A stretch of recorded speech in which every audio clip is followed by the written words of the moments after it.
ये एक बड़ा खाली सा कमरा था जिसमें सस्ते फ्रेंच आर्ट नूवो शैली का बहुत कम सामान रखा हुआ था। यह समझना मुश्किल था कि इसे बैठक के कमरे के रूप में बनाया गया था या भोजन कक्ष के रूप में। दरवाजे के सामने वाली पूरी दीवार का अधिकांश हिस्सा एक कमजोर सी दिखने वाली शीशों वाली साइडबोर्ड ने घेर रखा था। उस पर नारंगी रंग के क्रैकलवेयर फलदान और रंगी हुई लकड़ी की 2 मोमबत्तियां रखी थी। इसके ठीक विपरीत दीवार के सहारे रखा फीके गुलाबी रंग का सोफा इस बात का विरोधाभास पैदा कर रहा था। अल्बास्टर जैसी छत की रोशनी के ठीक नीचे कमरे के बीच में कोई मेज नहीं थी। वहां केवल भूरे रंगों के विरोधाभासी फ्यूचरिस्ट डिजाइन वाला एक छोटा सा चौकोर दागदार कालीन था। खिड़की के पास एक अजीब सी सिंहासन जैसी कुर्सी रखी थी जो नक्काशीदार ओक की बनी थी और जिसकी सीट पर लाल वेलवेट लगा था। उसके पास एक छोटी मेज थी जिस पर पानी का एक खाली जग और 2 गिलास रखे थे। वही एक हल्की आर्मचेयर भी थी जिसकी गोल कैंसीट पर कोई गद्दी नहीं थी। आधी बंद वेनिशन ब्लाइंड्स खिड़की से बाहर का दृश्य रोक रही थी, लेकिन सुबह की शुरुआती धूप की धारियां कमरे के कुछ फर्नीचर, चमकीले कागज से ढकी दीवार और भूरे रंग के फर्श पर पड़ रही थी। ले चिफर ने कैन वाली कुर्सी की ओर इशारा किया। यह बिल्कुल ठीक रहेगी, उसने दुबले आदमी से कहा। इसे जल्दी तैयार करो। अगर यह विरोध करे तो इसे बस थोड़ा सा नुकसान पहुंचाना। वो बॉन्ड की ओर मुड़ा। उसके बड़े चेहरे पर कोई भाव नहीं था और उसकी गोल आंखों में जरा भी दिलचस्पी नहीं थी। अपने कपड़े उतारो। विरोध करने की हर कोशिश के बदले बेसिल तुम्हारी एक उंगली तोड़ देगा। हम गंभीर लोग हैं और तुम्हारी अच्छी सेहत से हमें कोई मतलब नहीं है। तुम जिंदा रहोगे या मरोगे, ये इस बात पर निर्भर करेगा कि अभी होने वाली हमारी बातचीत का नतीजा क्या निकलता है। उसने दुबले आदमी की ओर इशारा किया और कमरे से बाहर चला गया। दुबले आदमी का पहला काम अजीब था। उसने वही क्लास नाइफ खोला जिसका इस्तेमाल उसने बॉन्ड की कार के हुड पर किया था। फिर उसने छोटी आर्मचेयर उठाई और एक तेज हरकत में उसकी कैन की सीट काटकर निकाल दी। इसके बाद वो बॉन्ड के पास वापस आया। खुली हुई छुरी को उसने फाउंटेन पेन की तरह अपने कोट की वेस्ट पॉकेट में खोस लिया। उसने बॉन्ड को रोशनी की ओर घुमाया और उसकी कलाइयों से बंधी फ्लेक्स खोल दी। फिर वो तेजी से एक तरफ हट गया और अगले ही पल छुरी फिर उसके दाहिने हाथ में थी। वाइट बॉन्ड अपनी सूजी हुई कलाइयों को रगड़ता हुआ सोचने लगा कि विरोध करके वो कितना समय बर्बाद कर सकता है, लेकिन उसने केवल एक पल की ही देरी की। एक तेज कदम के साथ उसने नीचे की ओर हाथ घुमाया, लेकिन दुबले आदमी ने बॉन्ड की डिनर जैकेट का कॉलर पकड़ लिया और उसे नीचे की ओर खींच दिया, जिससे बॉन्ड के दोनों हाथ पीछे की ओर दब गए। बॉन्ड ने इस पुराने पुलिस वाले की पकड़ से निकलने का पारंपरिक तरीका अपनाया और एक घुटने के बल नीचे बैठ गया। लेकिन जैसे ही वो नीचे गया, दुबला आदमी भी उसके साथ नीचे झुक गया और उसी समय अपनी छुरी बॉन्ड की पीठ के पीछे से घुमाकर नीचे ले आया। बॉन्ड ने महसूस किया कि छुरी की धार उसकी रीढ़ के साथ नीचे से गुजर रही है। कपड़े को काटती हुई तेज धार की फुसफुसाहट सुनाई दी और अचानक उसके हाथ आजाद हो गए। उसकी जैकेट के दोनों कटे हुए हिस्से आगे की ओर गिर गए। उसने गाली दी और खड़ा हो गया। दुबला आदमी फिर उसी जगह खड़ा था। उसकी छुरी फिर उसके ढीले हाथ में तैयार थी। बॉन्ड ने अपनी डिनर जैकेट के दोनों हिस्सों को अपनी बाहों से नीचे फर्श पर गिरने दिया। अलिस, दुबले आदमी ने हल्की सी अधीरता के साथ कहा। बॉन्ड ने उसकी आंखों में देखा और फिर धीरे धीरे अपनी शर्ट उतारने लगा। ले चिफर चुपचाप कमरे में वापस आया। उसके हाथ में किसी ऐसी चीज का बर्तन था जिसकी गंध कॉफी जैसी थी। उसने उसे खिड़की के पास रखी छोटी मेज पर रख दिया। उसने उसके पास मेज पर 2 और घरेलू चीजें रखीं, लगभग 3 फुट लंबा मुड़ी हुई कैन से बना कारपेट बीटर और एक कार्विंग नाइफ। फिर वो आराम से उस सिंहासन जैसी कुर्सी पर बैठ गया और कॉफी का कुछ हिस्सा एक गिलास में डाला। उसने एक पैर से छोटी आर्मचेयर को अपनी ओर खींचा। अब उसकी सीट केवल लकड़ी का एक खाली गोल ढांचा रह गई थी। उसने कुर्सी को तब तक खींचा जब तक वो उसके ठीक सामने नहीं आ गई। बॉन्ड कमरे के बीचों बीच पूरी तरह नग्न खड़ा था। उसके सफेद शरीर पर चोटों के गहरे निशान दिखाई दे रहे थे। उसका चेहरा थकान और आने वाली मुसीबत की समझ से राख जैसा पड़ गया था। वहां बैठो, ले चिफर ने अपने सामने रखी कुर्सी की ओर सिर हिलाया। बॉन्ड वहां गया और बैठ गया। दुबले आदमी ने कुछ फ्लेक्स निकाली। उसने बॉन्ड की कलाइयों को कुर्सी के हत्थों से और उसके टखनों को कुर्सी के अगले पैरों से बांध दिया। फिर उसने एक दोहरी रस्सी बॉन्ड की छाती के आर पार उसकी बगल के नीचे से निकालते हुए कुर्सी की पीठ से बांध दी। गांठें बांधने में उसने कोई गलती नहीं की और किसी भी बंधन में जरा भी ढील नहीं छोड़ी। सभी बंधन बॉन्ड के शरीर में तेजी से चुभ रहे थे। कुर्सी के पैर काफी चौड़े थे, इसलिए बॉन्ड उसे हिला तक नहीं सकता था। वो पूरी तरह कैदी बन चुका था, नग्न और बिल्कुल असहाय। उसका शरीर कुर्सी की सीट के बीच से नीचे की ओर फर्श की तरफ निकला हुआ था। ले चिफर ने दुबले आदमी की ओर सिर हिलाया। वो चुपचाप कमरे से बाहर चला गया और दरवाजा बंद कर दिया। मेज पर गोलोसिस सिगरेट का एक पैकेट और एक लाइटर रखा था। ले चिफर ने एक सिगरेट जलाई और गिलास से कॉफी का एक घूंट लिया। फिर उसने कैन का कारपेट बीटर उठाया। उसका हैंडल आराम से अपने घुटने पर टिकाते हुए उसने उसके चपटे 3 पत्ती जैसे सिरे को बॉन्ड की कुर्सी के ठीक नीचे फर्श पर रख दिया। उसने बॉन्ड की आंखों में ध्यान से देखा, लगभग किसी स्नेहपूर्ण अंदाज में। फिर अचानक उसकी कलाई उसके घुटने की ओर ऊपर की तरफ झटके से उठी। नतीजा बेहद भयानक था। बॉन्ड का पूरा शरीर अनैच्छिक ऐंठन में धनुष की तरह पीछे की ओर मुड़ गया। उसका चेहरा सिकुड़ गया और उसके मुंह से बिना आवाज के चीख निकल गई। उसके होंठ पीछे खिंच गए और उसके दांत पूरी तरह दिखाई देने लगे। उसी समय उसका सिर झटके से पीछे चला गया और उसकी गर्दन की नसें तंग गई। एक पल के लिए उसके पूरे शरीर की मांसपेशियां गांठों की तरह उभर आई। उसके हाथों की उंगलियां और पैर की उंगलियां इतनी कसकर मुड़ गई कि वे बिल्कुल सफेद पड़ गई। फिर उसका शरीर ढीला पड़ गया और उसके पूरे शरीर पर पसीने की बूंदें उभरने लगी। उसके मुंह से एक गहरी कराहन निकली। ले चिफर उसके आंखें खोलने का इंतजार करता रहा। देखा डियर बॉय, उसने नरम मोटे चेहरे वाली मुस्कान के साथ कहा। अब स्थिति पूरी तरह स्पष्ट है। बॉन्ड की थोड़ी से पसीने की एक बूंद गिरी और उसके नग्न सीने पर जा पड़ी। अब चलो काम की बात करते हैं और देखते हैं कि जिस दुर्भाग्यपूर्ण मुसीबत में तुम फंसे हो उसे हम कितनी जल्दी खत्म कर सकते हैं। वो खुशी खुशी अपनी सिगरेट का धुआं उड़ाता रहा और अपने उस भयानक और बेमिल हथियार से बॉन्ड की कुर्सी के नीचे फर्श पर चेतावनी भरी हल्की चोट की। मेरे प्यारे बॉय, ले चिफर ने पिता जैसी आवाज में कहा, रेड इंडियंस का खेल खत्म हो चुका है, पूरी तरह खत्म। बदकिस्मती से तुम ऐसे खेल में फंस गए हो जो बड़े लोगों के लिए है और तुम पहले ही इसका दर्दनाक अनुभव कर चुके हो। तुम्हें मेरे प्यारे बॉय बड़ों के साथ खेल खेलने की क्षमता नहीं है और लंदन में तुम्हारी नानी ने तुम्हें तुम्हारी छोटी सी स्पेड और बकेट लेकर यहां भेजकर बहुत मूर्खता की, बहुत ही मूर्खता, और तुम्हारे लिए बेहद दुर्भाग्यपूर्ण भी। लेकिन अब हमें मजाक बंद कर देना चाहिए मेरे प्यारे साथी। हालांकि मुझे यकीन है कि तुम मेरे साथ मिलकर इस मजेदार सी चेतावनी वाली कहानी को आगे बढ़ाना चाहोगे। अचानक उसकी मजाकिया आवाज गायब हो गई। उसने बॉन्ड को तीखी और जहरीली नजरों से देखा। पैसा कहाँ है? बॉन्ड की खून से भरी आंखें खालीपन के साथ उसकी ओर देखती रहीं। फिर उसकी कलाई एक बार और ऊपर की ओर झटकी और एक बार फिर बॉन्ड का पूरा शरीर दर्द से मरोड़ खाने लगा और एंड कर रह गया। ले चिफर तब तक इंतजार करता रहा जब तक यातना से बुरी तरह धड़क रहा बॉन्ड का दिल कुछ शांत नहीं हो गया और बॉन्ड की आंखें फिर से बेहोशी से खुल नहीं गई। शायद मुझे तुम्हें समझा देना चाहिए, ले चिफर ने कहा। जब तक तुम मेरे सवाल का जवाब नहीं देते मैं तुम्हारे शरीर के संवेदनशील हिस्सों पर हमला करता रहूंगा। मेरे अंदर कोई दया नहीं है और मैं तुम्हें कोई राहत नहीं दूंगा। तुम्हें बचाने के लिए आखिरी समय में कोई नहीं आने वाला और तुम्हारे बच निकलने की कोई संभावना नहीं है। यह कोई रोमांचक कहानी नहीं है जिसमें आखिर में खलनायक हार जाता है, नायक को मेडल मिलता है और वो लड़की से शादी कर लेता है। दुर्भाग्य से असली जिंदगी में ऐसा नहीं होता। अगर तुम इसी तरह जिद पर अड़े रहे तो तुम्हें पागलपन की हद तक यातना दी जाएगी। फिर उस लड़की को यहां लाया जाएगा और तुम्हारे सामने उसके साथ भी यही सब किया जाएगा। अगर तब भी तुम नहीं माने तो तुम दोनों को दर्दनाक तरीके से मार दिया जाएगा। इसके बाद मैं मजबूरी में तुम्हारी लाशें यहीं छोड़कर विदेश चला जाऊंगा, जहां मेरे लिए एक आरामदायक घर मेरा इंतजार कर रहा है। वहां मैं एक उपयोगी और फायदे वाला काम शुरू करूंगा और परिवार के बीच एक लंबी और शांतिपूर्ण जिंदगी जीऊंगा जिसे मैं निश्चित रूप से बना लूंगा। तो तुम समझ सकते हो मेरे प्यारे बॉय कि मुझे कुछ भी खोना नहीं है। अगर तुम पैसा मुझे दे देते हो तो बहुत अच्छा, अगर नहीं देते तो मैं अपने कंधे उचकाऊंगा और यहां से चला जाऊंगा। वो कुछ पल रुका और उसकी कलाई उसके घुटने पर हल्की सी ऊपर उठी। कैन की सतह बॉन्ड के शरीर को बस हल्के से छू गई। लेकिन तुम मेरे प्यारे साथी केवल यही उम्मीद कर सकते हो कि मैं तुम्हें आगे का दर्द सहने से बचा दूं और तुम्हारी जान बख्श दूं। तुम्हारे लिए इसके अलावा कोई उम्मीद नहीं है, बिल्कुल भी नहीं।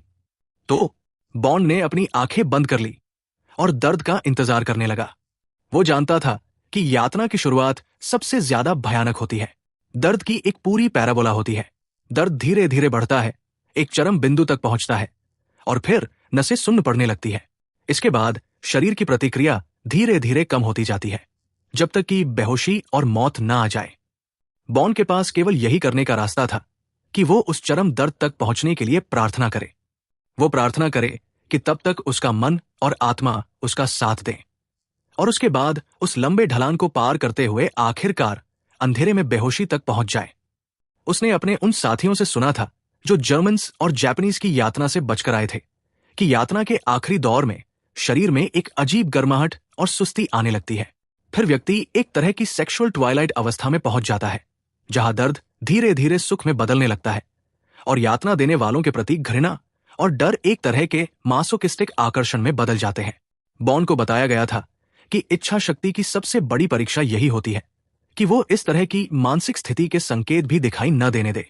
अगर यातना देने वालों को इसका जरा भी अंदाजा हो जाए तो वे या तो तुरंत उसे मार देते थे ताकि आगे की बेकार मेहनत से बच सके, या फिर उसे इतना ठीक होने देते थे कि उसकी नसें उस दर्द की पैराबोला के दूसरी तरफ वापस आ जाए और फिर वे दोबारा यातना शुरू कर देते थे। बॉन्ड ने अपनी आंखें जरा सी खोली। लेक चिफर इसी का इंतजार कर रहा था। एक रैटल स्नेक की तरह कैन वाला हथियार फर्श से उछलकर ऊपर आया। उसने बार बार बॉन्ड पर वार किया। बॉन्ड चीख उठा और उसका शरीर कुर्सी पर किसी मैरियोनेट की तरह झटके खाने लगा। लेक चिफर ने तभी रुकना शुरू किया जब बॉन्ड की दर्द से तड़ती ऐंठन में थोड़ी सुस्ती दिखाई देने लगी। वो कुछ देर तक कॉफी पीता रहा और हल्की शिकन के साथ ऐसे देखता रहा जैसे कोई सर्जन कठिन ऑपरेशन के दौरान कार्डियोग्राफ पर नजर रखता है। जब बॉन्ड की आंखें झपकी और फिर खुली तो लेक चिफर ने उससे दोबारा बात की। इस बार उसकी आवाज में हल्की अधीरता थी। हमें पता है कि पैसा तुम्हारे कमरे में कहीं है, उसने कहा। तुमने 40 मिलियन फ्रैंक्स का चेक कैश कराने के लिए निकाला था और मुझे पता है कि तुम उसे छिपाने के लिए होटल वापस गए थे। एक पल के लिए बॉन्ड सोचने लगा कि लेक चिफर को इस बात का इतना यकीन कैसे था। जैसे ही तुम नाइट क्लब के लिए निकले, लेक चिफर ने आगे कहा, मेरे 4 लोगों ने तुम्हारे कमरे की तलाशी ली। बॉन्ड ने मन ही मन सोचा, मंसेस ने जरूर उनकी मदद की होगी। हमें तुम्हारे कई बचकाने छिपाने के स्थान मिले। लैबोरेटरी के बॉलकॉक से एक दिलचस्प छोटी कोडबुक मिली और तुम्हारे कुछ और पेपर्स ड्रॉ के पीछे टेप से चिपके हुए मिले। सारा फर्नीचर खोलकर देख लिया गया है। तुम्हारे कपड़े, कर्टन्स और बेड क्लोथ्स तक काट कर देखे गए हैं। कमरे का एक एक इंच तलाशा गया और सभी फिटिंग्स निकाल दी गई। तुम्हारे लिए यह बहुत दुर्भाग्यपूर्ण है कि हमें चेक नहीं मिला।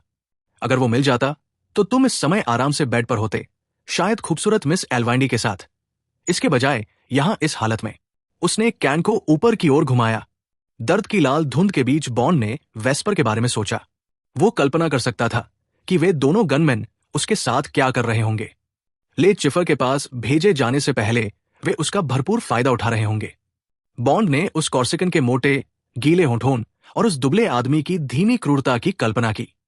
बेचारी वेस्पर, उसे इस सब में घसीट कर लाया गया था। बेचारी छोटी सी लड़की।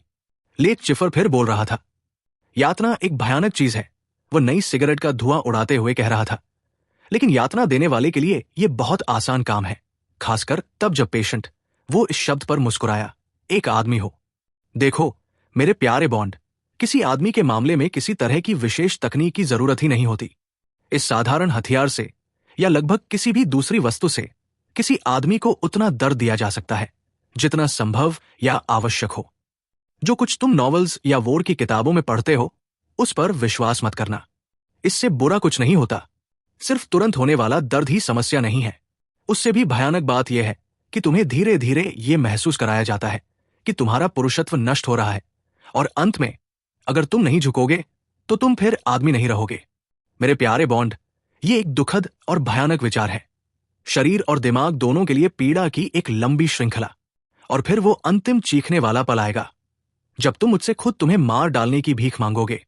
ये सब होना तय है जब तक कि तुम मुझे ये नहीं बता देते कि तुमने पैसा कहाँ छिपाया है। उसने गिलास में कुछ और कॉफी डाली और उसे पी गया। उसके मुंह के कोनों पर कॉफी के भूरे निशान रह गए। बॉन्ड के होंठ कांप रहे थे। वो कुछ कहने की कोशिश कर रहा था। आखिरकार उसके मुंह से एक कर्कश आवाज निकली, ड्रिंक। उसने अपनी जीभ बाहर निकाली और सूखे होंठों पर फेरने लगा। ऑफ कोर्स, मेरे प्यारे बॉय, मैं कितना लापरवाह था। लेट चिफर ने दूसरे गिलास में कुछ कॉफी डाली। बॉन्ड की कुर्सी के चारों ओर फर्श पर पसीने की बूंदों का एक घेरा बन गया था। हमें निश्चित रूप से तुम्हारी जीभ को नम रखना चाहिए। उसने कारपेट बीटर का हैंडल अपनी मोटी टांगों के बीच फर्श पर रख दिया और कुर्सी से उठ खड़ा हुआ। वो बॉन्ड के पीछे गया।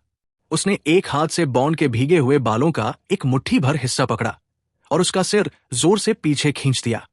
फिर उसने बॉन्ड के गले में कॉफी छोटे छोटे घूंटों में डाली ताकि उसका दम न घुटे। इसके बाद उसने उसका सिर छोड़ दिया और वो फिर से आगे की ओर झुककर उसकी छाती पर आ गिरा। लेट चिफर वापस अपनी कुर्सी पर गया और कारपेट बीटर उठा लिया। बॉन्ड ने अपना सिर उठाया और भारी आवाज में कहा, money no good to you. उसकी आवाज बहुत मुश्किल से निकली हुई कर्कश फुसफुसाहट जैसी थी। Police trace to you. इतनी कोशिश के बाद वो पूरी तरह थक गया और उसका सिर फिर से आगे झुक गया। वो अपनी शारीरिक कमजोरी को थोड़ा, लेकिन केवल थोड़ा, बढ़ा चढ़ाकर दिखा रहा था। समय हासिल करने के लिए कुछ भी करना ठीक था। अगले जलते हुए दर्द को जितना देर तक टाला जा सके उतना अच्छा था। मेरे प्यारे साथी, मैं तुम्हें यह बताना भूल गया था। लेट चिफर भेड़िए जैसी मुस्कान के साथ बोला, कैसीनो में हमारे उस छोटे से खेल के बाद हम मिले थे और तुम इतने अच्छे स्पोर्ट्समैन थे कि तुमने मान लिया था कि हम दोनों के बीच एक बार फिर पैक को शुरू से चलाया जाए। ये एक बहादुरी भरा जेस्चर था, बिल्कुल एक इंग्लिश जेंटलमैन की तरह। दुर्भाग्य से तुम हार गए और इससे तुम इतने परेशान हुए कि तुमने रॉयल को तुरंत छोड़कर किसी अज्ञात डेस्टिनेशन के लिए जाने का फैसला कर लिया। एक जेंटलमैन होने के नाते तुमने मुझे बहुत कृपा करके एक नोट भी दिया जिसमें सारी परिस्थितियां समझाई गई थी ताकि मुझे तुम्हारा चेक कैश कराने में कोई परेशानी न हो। देख रहे हो डियर बॉय, हर चीज के बारे में पहले से सोच लिया गया है और तुम्हें मेरी चिंता करने की कोई जरूरत नहीं है। वो मोटे अंदाज में हंसा। अब क्या हम जारी रखें? मेरे पास दुनिया भर का समय है और सच कहूं तो मैं ये देखने में काफी इंटरेस्टेड हूं कि एक आदमी इस खास तरह के एनकरेजमेंट को आखिर कितनी देर तक सह सकता है। उसने कठोर कैन को फर्श पर खड़खड़ाया। तो यही असली मामला था, बॉन्ड ने सोचा।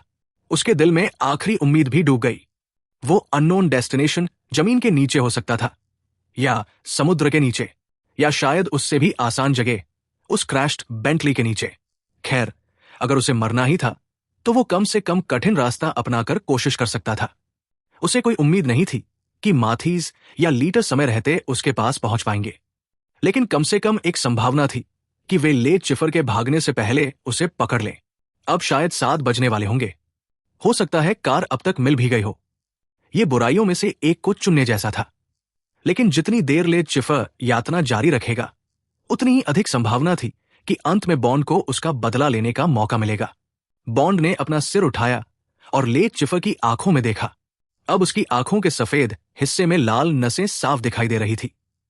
ऐसा लग रहा था जैसे खून में 2 ब्लैक करंट्स उबालकर रख दिए गए हों। उसके चौड़े चेहरे का बाकी हिस्सा पीला पड़ गया था, सिवाय उन हिस्सों के जहां मोटी काली दाढ़ी के छोटे छोटे बाल उसकी नम त्वचा को ढके हुए थे। उसके मुंह के कोनों पर जमी काली कॉफी की पतली धारियां उसके चेहरे पर एक झूठी मुस्कान का आभास दे रही थी। वेनिशियन ब्लाइंड से छनकर आ रही रोशनी ने उसके पूरे चेहरे पर हल्की हल्की धारियां बना दी थी। नहीं, उसने सपाट आवाज में कहा, तुम। लेट चिफर ने गुर्राने जैसी आवाज निकाली और फिर बर्बर गुस्से के साथ दोबारा यातना शुरू कर दी। बीच बीच में वह किसी जंगली जानवर की तरह गुर्राता था। 10 मिनट बाद बॉन्ड बेहोश हो गया और ये उसके लिए किसी वरदान से कम नहीं था। लेट चिफर तुरंत रुक गया। उसने अपने खाली हाथ से गोलाकार गति में अपने चेहरे का पसीना पोंछा। फिर उसने अपनी घड़ी देखी और जैसे कोई फैसला कर लिया, वो उठा और बॉन्ड के निर्जीव, पसीने से भीगे शरीर के पीछे जाकर खड़ा हो गया। बॉन्ड के चेहरे पर और कमर से ऊपर उसके पूरे शरीर पर कहीं भी रंग नहीं बचा था। उसके दिल के ऊपर त्वचा में बस हल्की सी फड़फड़ाहट दिखाई दे रही थी। इसके अलावा ऐसा लगता था जैसे वो मर चुका हो। लेट चिफर ने बॉन्ड के दोनों कान पकड़कर उन्हें बेरमी से मरोड़ा। फिर वो आगे झुका और उसके गालों पर कई बार जोरदार थप्पड़ मारे। हर थप्पड़ के साथ बॉन्ड का सिर एक तरफ से दूसरी तरफ झूल जाता। धीरे धीरे उसकी सांसें गहरी होने लगी। उसके खुले हुए मुंह से जानवर जैसी एक कराहन निकली। लेट चिफर ने कॉफी का एक गिलास उठाया और उसमें से कुछ कॉफी बॉन्ड के मुंह में डाल दी। बाकी कॉफी उसके चेहरे पर फेंक दी। बॉन्ड की आंखें धीरे धीरे खुली। ले चिफर वापस अपनी कुर्सी पर गया और इंतजार करने लगा। उसने एक सिगरेट जलाई और अपने सामने पड़े उस निर्जीव शरीर के नीचे फर्श पर फैले खून के छिंटों वाले धब्बे को देखने लगा। बॉन्ड ने फिर एक दयनीय कराह भरी। वो किसी इंसान की आवाज जैसी नहीं थी। उसकी आंखें खुली और उसने अपने यातना देने वाले को सुस्त नजरों से देखा। ले चिफर बोला, बस बॉन्ड, अब हम तुम्हें खत्म करेंगे, समझे? उसने थोड़ी देर रुककर कहा, तुम्हें मारेंगे नहीं, बल्कि तुम्हें पूरी तरह खत्म कर देंगे, और उसके बाद उस लड़की को यहां लाएंगे और देखेंगे कि तुम दोनों के बचे हुए हिस्सों से कुछ हासिल किया जा सकता है या नहीं। उसने अपना हाथ मेज की ओर बढ़ाया। उसे अलविदा कह दो, बॉन्ड। तीसरी आवाज सुनना बेहद असाधारण था। पिछले 1 घंटे की पूरी घटना में उस भयानक यातना के शोर के बीच केवल 2 लोगों की बातचीत चल रही थी। बॉन्ड की धुंधली पड़ चूंकि इंद्रियों ने पहले उस आवाज को ठीक से महसूस ही नहीं किया। फिर अचानक वो आधी चेतना में लौट आया। उसे फिर से दिखाई और सुनाई देने लगा। वह दरवाजे की ओर से आए उस एक शांत शब्द के बाद छाई मृत जैसी खामोशी को सुन सकता था। उसने देखा कि ले चिफर का सिर धीरे धीरे ऊपर उठा और उसके चेहरे पर छाई खाली हैरानी तथा मासूम सी चकित भावनाएं धीरे धीरे डर में बदल गई। स्टॉप, आवाज ने शांत स्वर में कहा। बॉन्ड ने अपनी कुर्सी के पीछे से आती धीमी कदमों की आवाज सुनी। धरो पेट, आवाज ने कहा। बॉन्ड ने देखा कि ले चिफर का हाथ आज्ञाकारी ढंग से खुल गया और नाइफ खनखनाती हुई फर्श पर गिर गई। बॉन्ड ने पूरी कोशिश की कि ले चिफर के चेहरे को देखकर समझ सके कि उसके पीछे क्या हो रहा था, लेकिन उसे वहां केवल अंधी समझ से परे हैरानी और आतंक दिखाई दिया। ले चिफर का मुंह हिल रहा था, लेकिन उसमें से केवल एक तीखी ईख जैसी आवाज निकली। उसके भारी गाल कांप रहे थे। वो अपने मुंह में इतनी लार इकट्ठी करने की कोशिश कर रहा था कि कुछ बोल सके, कुछ पूछ सके। उसके हाथ उसकी गोद में बेवजह फड़फड़ा रहे थे। एक हाथ ने हल्का सा अपनी जेब की ओर बढ़ने की कोशिश की, लेकिन तुरंत वापस गिर गया। उसकी गोल घूरती हुई आंखें एक पल के लिए नीचे गई और बॉन्ड समझ गया कि उस पर गन तनी हुई है। कुछ पल तक कमरे में खामोशी रही। एस, ये शब्द लगभग एक आह की तरह निकला। उसकी आवाज नीचे की ओर जाती हुई ऐसी थी जैसे अब और कुछ कहने की जरूरत ही न हो। यह अंतिम स्पष्टीकरण था। आखिरी शब्द, नहीं, ले चिफर ने कहा। नहीं, मैं। उसकी आवाज धीरे धीरे खत्म हो गई। शायद वो सफाई देना चाहता था, शायद माफी मांगना चाहता था, लेकिन सामने वाले के चेहरे पर उसने जो कुछ देखा उसके बाद ये सब बेकार था। तुम्हारे दोनों आदमी, दोनों मर चुके हैं। तुम मूर्ख हो, चोर हो और गद्दार हो। मुझे सोवियत यूनियन से तुम्हें खत्म करने के लिए भेजा गया है। तुम भाग्यशाली हो कि मेरे पास केवल तुम्हें गोली मारने का समय है। अगर संभव होता तो मुझे आदेश दिया गया था कि तुम्हें बेहद दर्दनाक तरीके से मरना चाहिए। तुमने जितनी परेशानी पैदा की है उसका अंत हमें दिखाई नहीं दे रहा। भारी आवाज रुक गई। कमरे में केवल ले चिफर की खुरदरी सांसों की आवाज रह गई। बाहर कहीं एक पक्षी गाने लगा था और जागते हुए कंट्रीसाइड से दूसरी छोटी छोटी आवाजें आने लगी थी। सूरज की रोशनी की धारियां अब और तेज हो गई थी और ले चिफर के चेहरे पर मौजूद पसीना चमकने लगा था। क्या तुम अपना अपराध स्वीकार करते हो? बॉन्ड अपनी चेतना को बनाए रखने के लिए संघर्ष कर रहा था। उसने अपनी आंखें सिकोड़कर उन्हें साफ रखने की कोशिश की और सिर हिलाने की कोशिश की, लेकिन उसका पूरा नर्वस सिस्टम सुन्न हो चुका था और उसके मसल्स तक कोई संदेश नहीं पहुंच पा रहा था। वो किसी तरह अपने सामने मौजूद उस बड़े पीले चेहरे और उसकी बाहर निकली हुई आंखों पर अपनी नजर टिकाए रख सका। ले चिफर के खुले मुंह से लार की एक पतली धार निकली और उसकी ठोड़ी से नीचे लटक गई। हां, उस मुंह ने कहा। एक तेज फुट की आवाज हुई, इतनी धीमी जैसे टूथपेस्ट की ट्यूब से हवा का बुलबुला निकलता है। इसके अलावा कोई आवाज नहीं हुई और अचानक ऐसा लगा जैसे ले चिफर के 2 आंखों के साथ एक तीसरी आंख भी उगाई हो। एक तीसरी आंख जो बाकी दोनों आंखों के बराबर थी और ठीक वही थी जहां उसका मोटा नाक माथे के नीचे से बाहर निकलना शुरू करता था। वो एक छोटी सी काली आंख थी जिसमें न पलकें थी और न भौहें। एक पल के लिए तीनों आंखें कमरे के पार देखती रहीं। फिर पूरा चेहरा जैसे ढीला पड़ गया और नीचे की ओर झुक गया। वो एक घुटने के बल गिरने लगा। उसकी दोनों बाहरी आंखें कांपती हुई छत की ओर उठीं।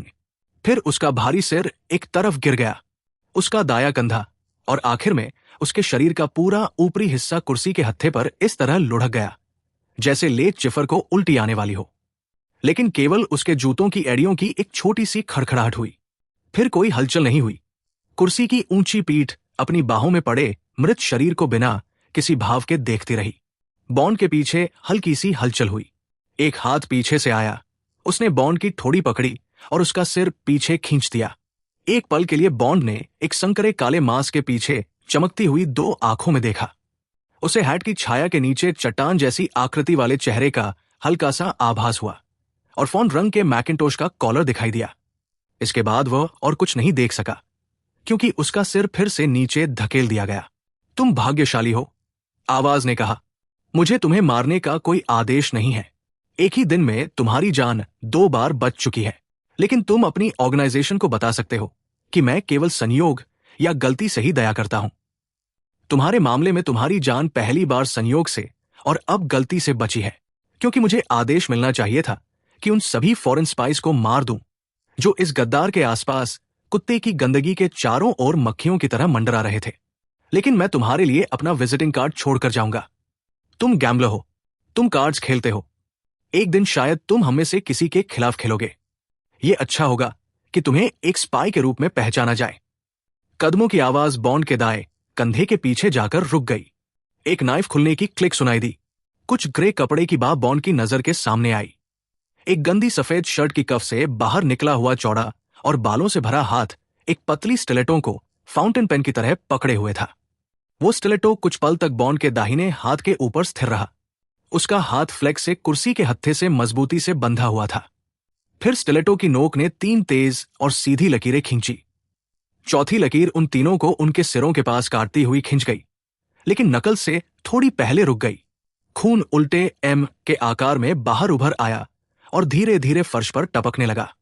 बॉन्ड को जो दर्द पहले से हो रहा था, उसके सामने ये दर्द कुछ भी नहीं था, लेकिन इतना जरूर था कि वो एक बार फिर बेहोशी में चला गया।